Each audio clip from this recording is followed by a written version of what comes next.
Hello, everyone, and welcome back to the Impact Players online coaching course, Good Shepherding, Ancient Leadership in Modern Times.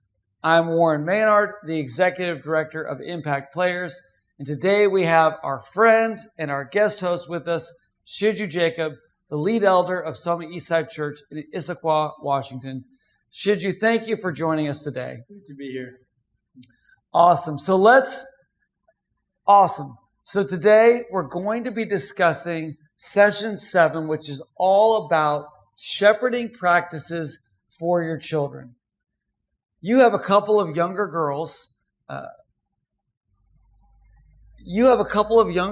So you are still on the front end of this journey, but certainly you are already learning some things about shepherding your kids, right?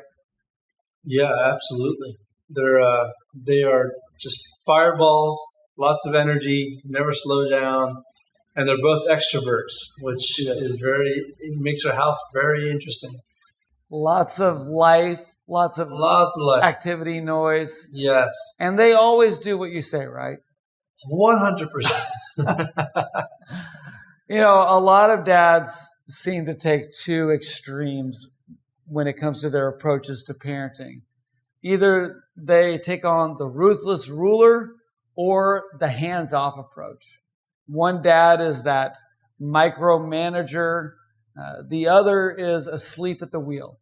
I heard a woman say the other day that her husband said to her, "My job is to work and provide. Your job is to raise the kids."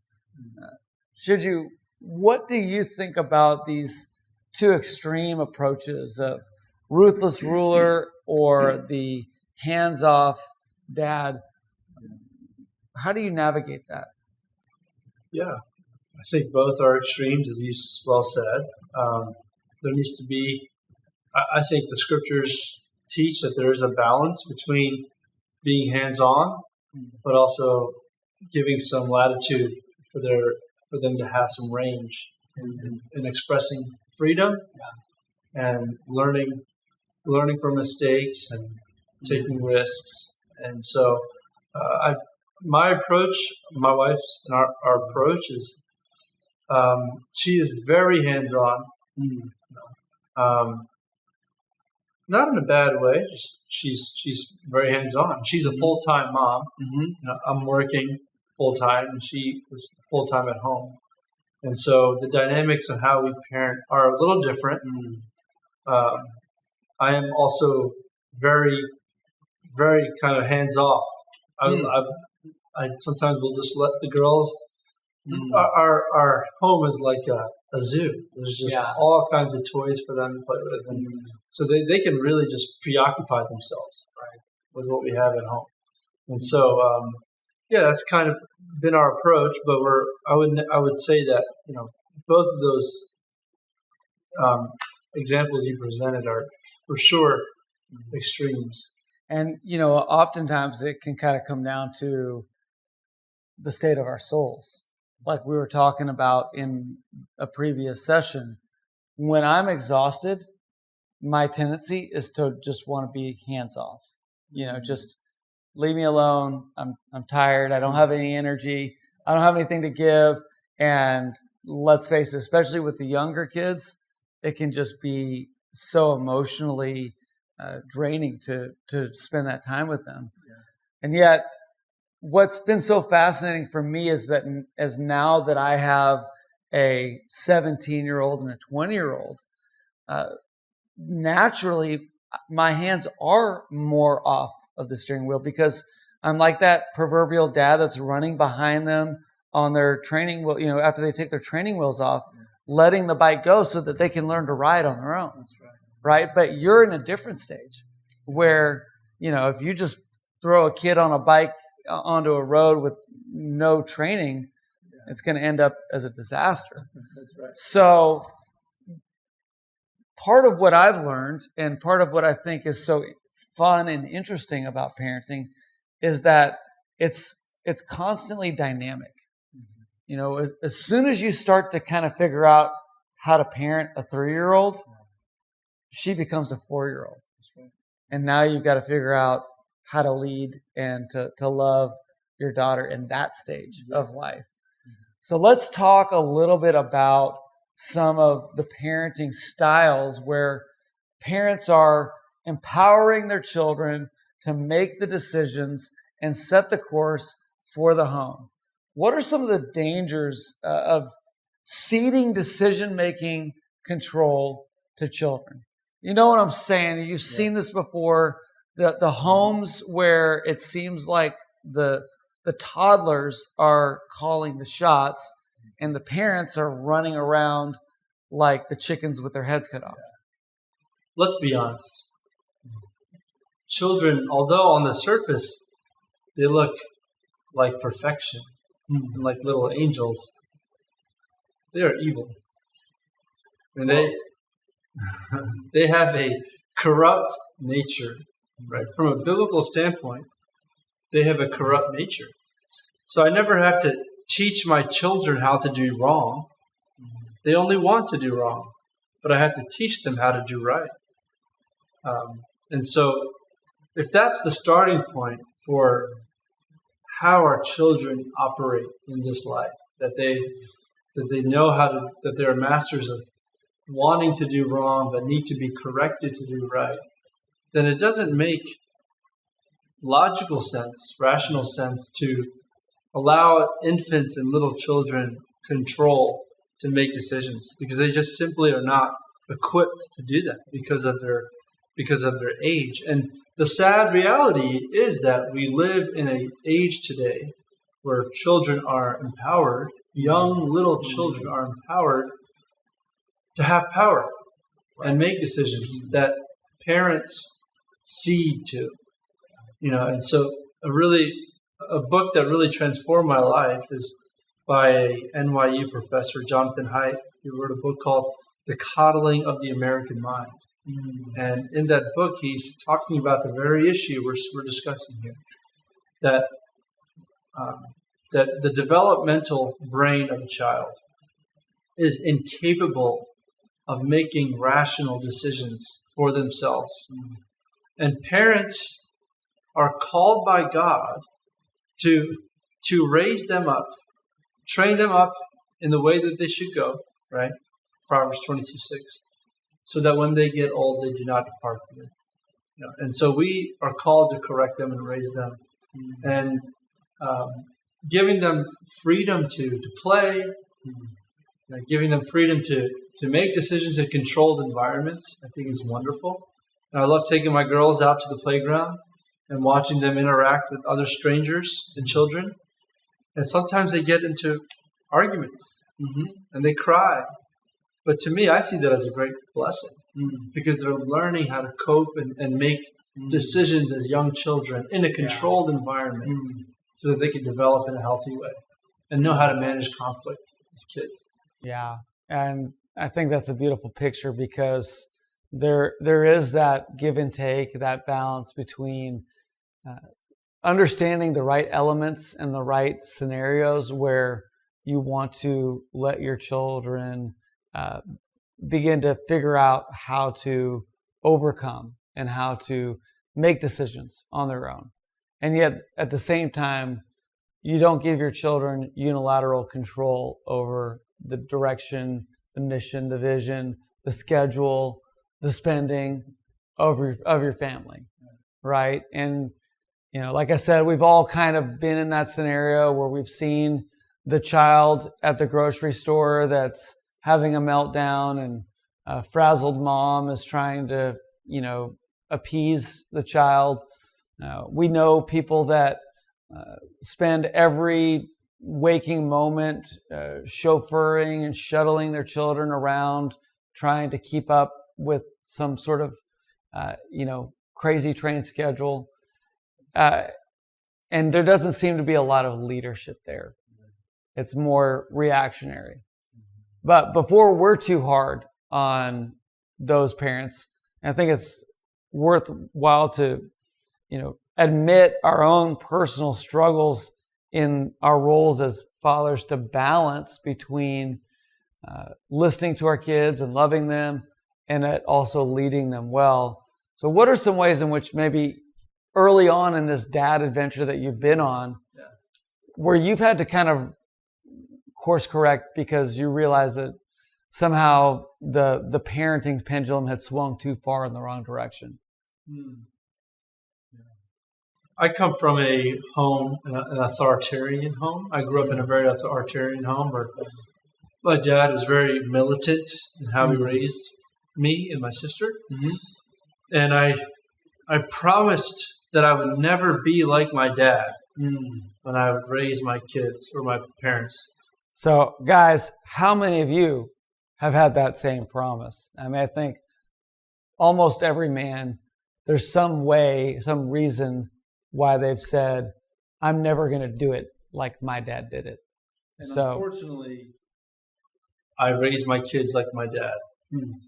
And that is what I have been fighting hard to not do. In the sense of perhaps my dad could have been more compassionate toward me and my sister, maybe more tender and delicate. And as shepherds, a good shepherd is tender towards his sheep. And God's calling us to be tender. And so I think I've learned to become more tender, but it's hard because everything in me wants to be harsh, like my story kind of was.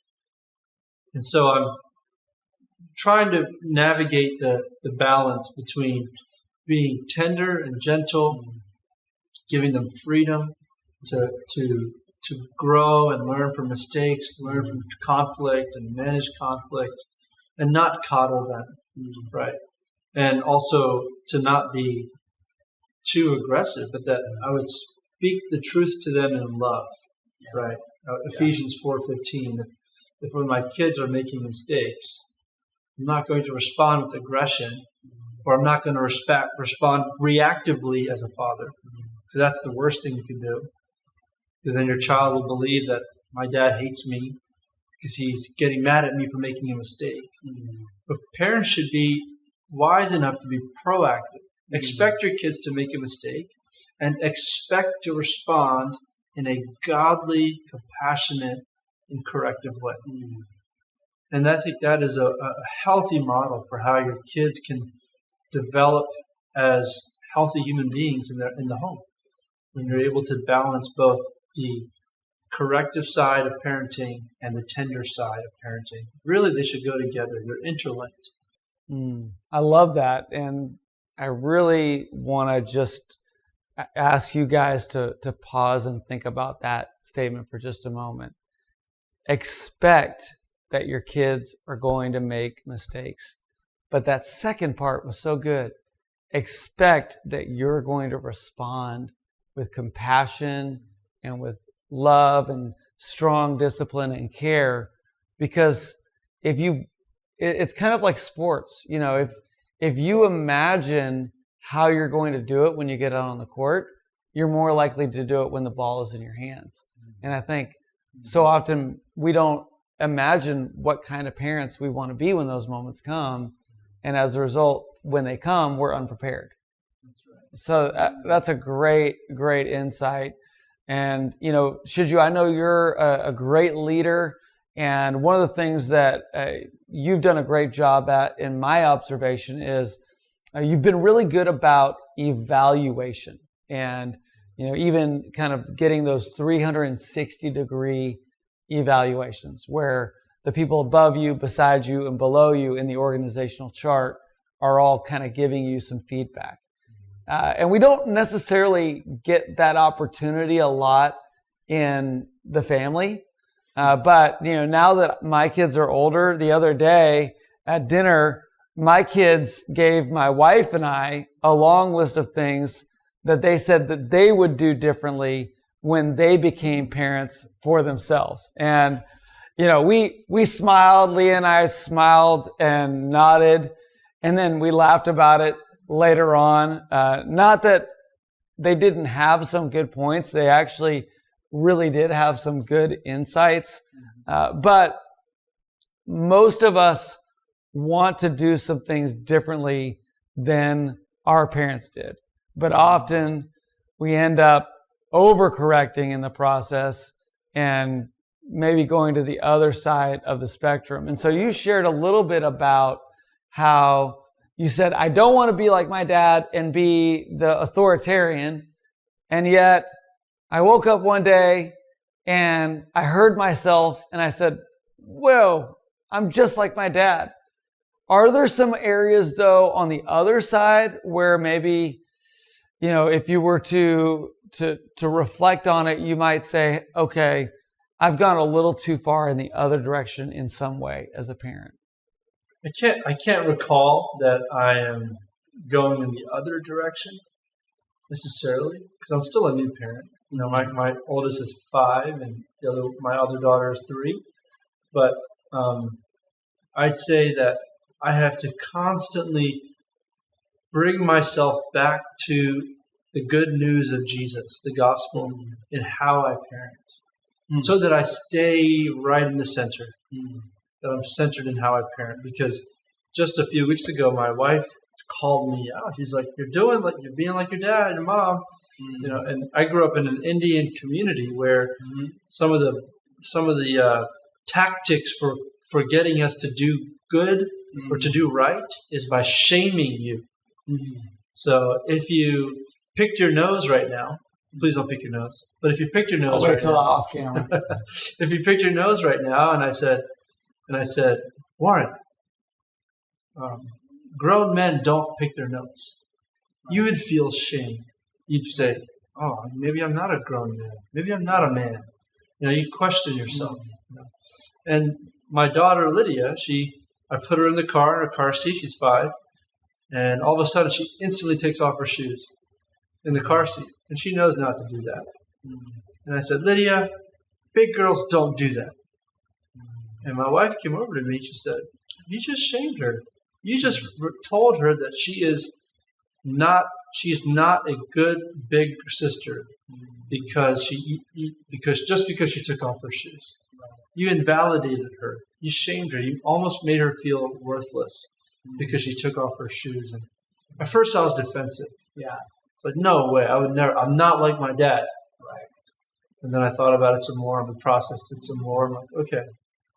Yeah. So I had to apologize to Lydia. And so, bringing yourself back to the good news of Jesus is to do what Paul told the church of Ephesus in Ephesians 5.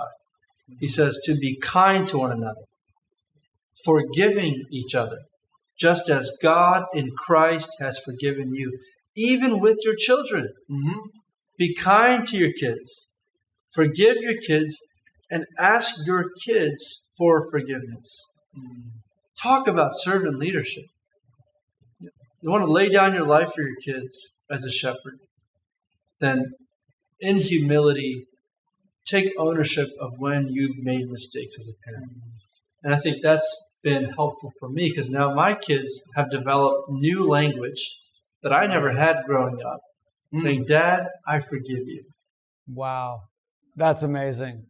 And I think, that story of Lydia kicking off the shoes in the car, you guys had that exchange. Hopefully she never does it again. But there are so many things where you've said something a dozen times or more, and it continues to happen. And I think one of the things that is very difficult for a lot of dads is keeping their cool with their children. And our kids can drive us crazy, and oftentimes they seem to know exactly how to push our buttons. And Ephesians 6:4 says, Fathers, do not provoke your children to anger, but bring them up in the discipline and instruction of the Lord. I think you could flip it around and say, Fathers, do not let your children provoke you to anger. So whether it's provoking your children to anger or you being provoked to anger, how do you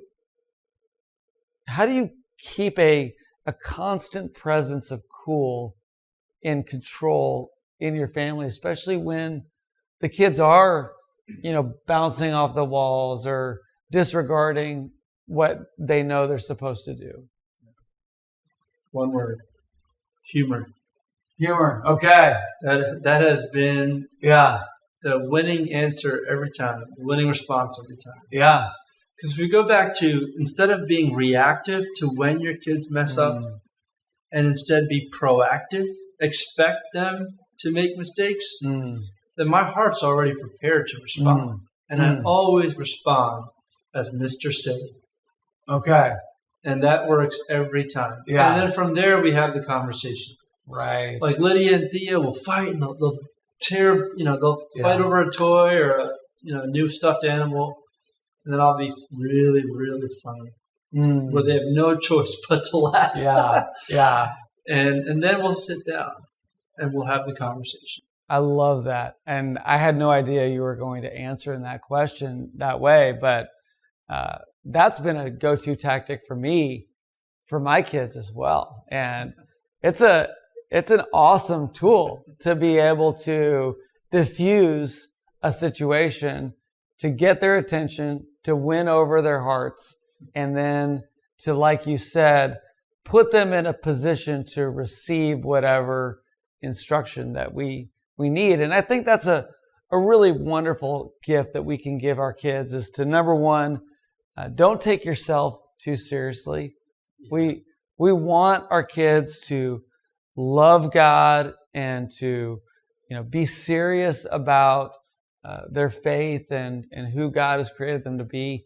But to not take yourself too seriously is one of the greatest ways that you can help your kids to have a healthy self-esteem and to interact with people that don't agree with them or that may even oppose them in some way. So that's a great insight. In the guide, we lay out the 4 stages of anger. 1, annoyance. 2, frustration. 3, hostility. And 4, rage. The impact of anger can be really great on a family. It can be devastating. And can you shepherd your children well if you are in one of those 4 stages of anger?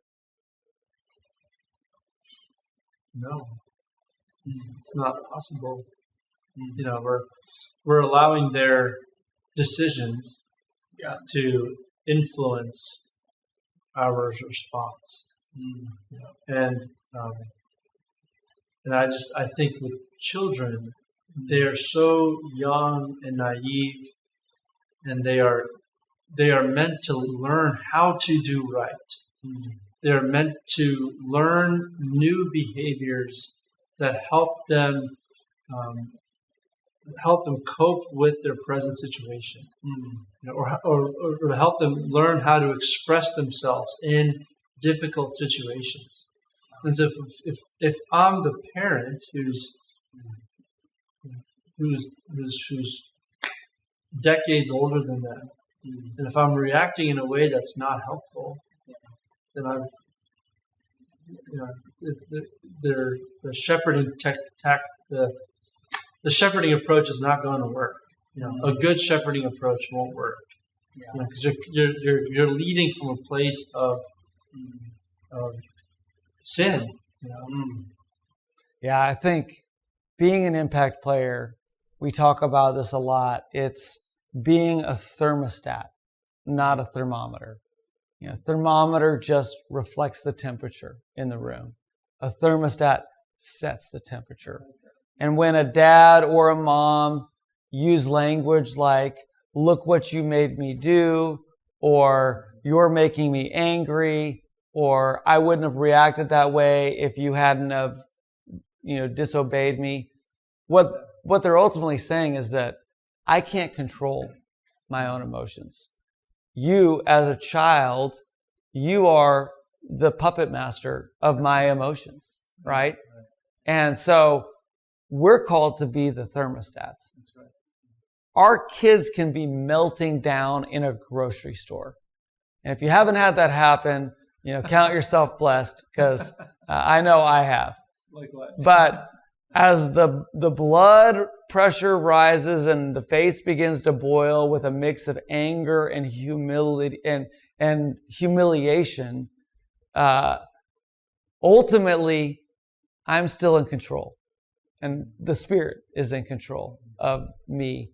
And I don't ever want to project on my kids that they can dictate whether or not I'm angry or at peace.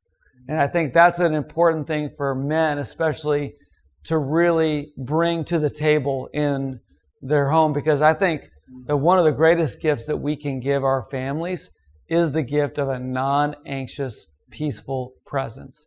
The most important way to avoid provoking our children to anger is to keep our own anger in check. So as we begin to wrap things up, shepherding your children, it's a lifelong journey. It's a lifelong commitment. And it's a lifelong learning process. Like I said, the moment that you begin to get it figured out at one stage, the game has changed. And you've got to learn the new rules and you've got to learn the new techniques. So we've got to stay on our toes as dads at all times. It's not about being a perfect dad, but about integrating the good news of the gospel into your parenting style. As we wrap up, I want to challenge you men to come prepared to share your best verse from the assigned passage of Ephesians chapter 6 using the ABC Bible study method.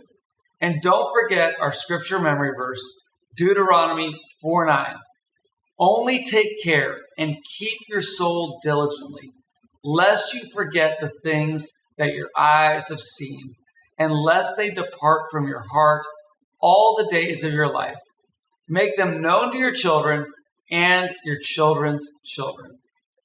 I know that you're still early on in this parenting journey, but I commend you for bringing the gospel into your parenting style.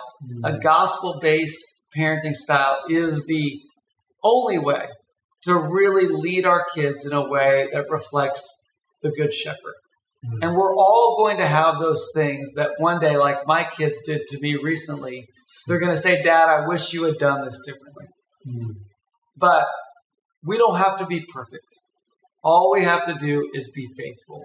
And when we fall short, just like you modeled with your daughter, to be willing to say, I'm sorry, I got it wrong.